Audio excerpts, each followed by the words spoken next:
Gubernur Jakarta Pramono Anung akan meremajakan 1.000 sopir angkutan umum Jaklingko. Pramono menilai banyak sopir Jaklingko yang sudah melewati batas usia kerja sebagaimana diatur dalam kontrak. Sopir yang sudah melewati batas usia tidak bisa lagi melanjutkan pekerjaannya. Sebelumnya Pramono menyoroti kualitas layanan sopir Jaklingko yang sering dikeluhkan warga di media sosial. Salah satunya mengemudi dengan ugal-ugalan. Kami juga akan melakukan pembenahan yang untuk Jaklingko. Karena seringkali keluhannya di Jaklingko ini kan kayak punya mobil sendiri, bawa keluarganya, ngebut dan sebagainya. Nah, Pak Dirut tadi menyampaikan nanti akan melakukan perbaikan permajaan 1.000 orang pengemudi untuk Jaklingko supaya mereka lebih tertata, dan saya menyetujui untuk itu. Sementara itu, baru-baru ini kecelakaan yang melibatkan Jaklingko viral di media sosial. Kali ini seorang pemotor tewas ditabrak Jaklingko di Cipayung, Jakarta Timur saat akan menyalip kendaraan di depannya. Korban pun sempat terseret Jaklingko hingga 5 meter. Peristiwa ini menambah daftar panjang masalah angkutan Jaklingko. Pemprov Jakarta pun menegaskan bertanggung jawab penuh atas kecelakaan ini.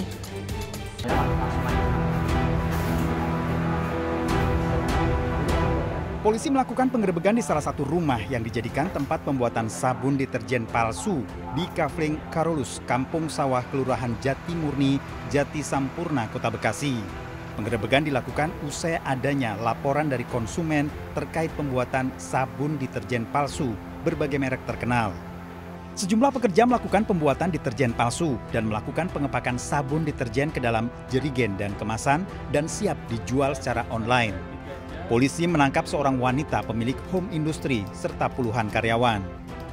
Pelaku awal mulanya memang pernah membuat sendiri, tapi karena tidak ada merek, jadi tidak laku dan juga kemudian di blacklist oleh penjualan online tersebut. Ya, tahu saya itu selama ini dia di sini itu yang ada itu sablon. Usaha sablon. Sama alat-alat komputer, jual beli online. Tersangka terancam hukuman 5 tahun penjara.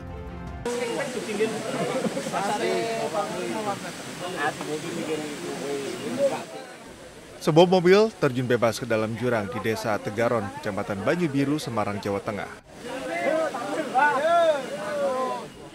Kecelakaan bermula saat mobil yang dikemudikan seorang pria melaju dari arah Sepakung menuju Banyu Biru. Saat melintasi turunan tajam dan sempit, mobil kehilangan kendali dan menabrak tebing hingga akhirnya terguling dan terjun ke dalam jurang. Diduga sopir tak mampu menguasai kondisi medan yang baru dilaluinya. Berarti sang pengemudi selamat dari maut dan menderita luka ringan, namun kondisi kendaraannya rusak parah.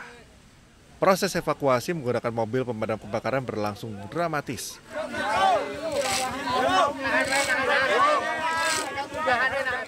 Puluhan warga bahu-membahu menarik tambang agar bisa mengangkat mobil dari mulut jurang.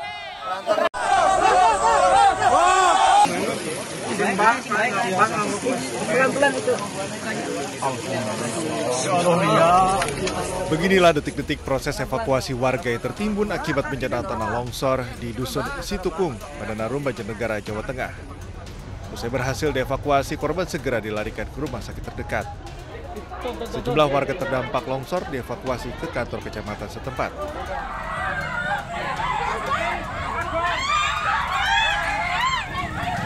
Sebelumnya, material longsor yang bergerak menuju pemukiman warga menimbulkan kepanikan.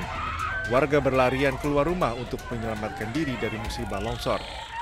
Berdasarkan keterangan BPBD, bencana tanah longsor menimbun kurang lebih 30 rumah dan menyebabkan 3 warga mengalami luka berat dan ringan. Sementara kurang lebih 660 warga telah mengungsi di 2 lokasi, di kantor Kecamatan Padanarum dan Gor Desa. Sampai tadi jam 20 kita yang masuk ke Kecamatan Padanarum sudah ada 660 jiwa pengungsi, sehingga lokasi di sini sudah tidak memungkinkan, sehingga kami bagi menjadi ditambah 2 lokasi lagi, yaitu di Gor Desa Beji dan Pringambak. Warga diimbau untuk tidak mendekati lokasi kejadian antara kondisi tanah masih terus mengalami pergerakan. Pemerintah Kabupaten Banjarnegara menyatakan tanggap darurat selama 14 hari untuk kejadian longsor yang terjadi di Desa Pandanarum. 11 tahun sudah, lokalisasi prostitusi Doli Surabaya telah ditutup oleh Wali Kota Tri Risma pada tanggal 18 Juni 2014 silam. Kini diduga terdapat prostitusi terselubung.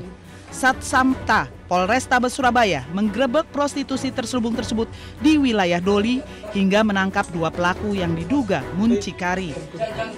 Hal ini lantaran menindaklanjuti laporan warga terkait dugaan praktik prostitusi di kawasan Putat Jaya Timur 3B di wilayah yang dikenal sebagai eks-lokalisasi Doli. Dalam pemeriksaan di salah satu kamar, petugas mendapati 2 perempuan yang diduga wanita tunasusila serta 2 laki-laki yang diduga berperan sebagai muncikari. Keempatnya diduga melanggar pasal 46 atau pasal 37 Perda Kota Surabaya nomor 2 tahun 2020 tentang penyelenggaraan ketertiban umum dan ketentraman masyarakat. Kan praktek prostitusi di Doli Surabaya, tepatnya dalam Putat Jaya Timur. Kebetulan bisa kita amankan 4 orang, 2 mucikari dan 2 pekerja seks komersial. Di antara 4 orang tersebut, salah satunya ada anak di bawah umur, dan saat ini dalam prosesnya kita serahkan ke Satpol PP Pemkot Surabaya untuk dilakukan asesmen, kemudian rehabilitasi dan perlindungan sosial di rumah perubahan pemerintah Kota Surabaya. Keempatnya segera digelandang ke Mako Polrestabes Surabaya untuk dimintai keterangan lebih lanjut guna proses hukum. Penggerebekan ini menjadi bagian dari upaya berkelanjutan Polrestabes Surabaya guna menghapus praktek prostitusi di wilayah yang telah dinyatakan bebas lokalisasi. Operasi Zebra Jaya 2025 resmi digelar di Polda Metro Jaya selama 14 hari ke depan. Operasi ini menjadi bagian dari Cipta Kondisi menuju Operasi Rilin dan Operasi Natal Tahun Baru. Langkah ini diambil menyusul tingginya angka pelanggaran lalu lintas di ibu kota. Hingga Oktober tercatat lebih dari 500.000 pelanggaran yang terjadi di Jakarta. Jumlah ini memicu 11.000 lebih kasus kecelakaan dengan lebih dari 600 korban telah meninggal dunia. Sementara itu, data dari Jasara Harja mencatat lebih dari 100 miliar rupiah santunan telah dikeluarkan bagi para korban kecelakaan. Untuk itu, selama operasi Zebra Jaya, sebanyak 2.939 personil gabungan TNI, Polri, dan Dinas Perhubungan diterjunkan ke seluruh wilayah hukum Polda Metro Jaya.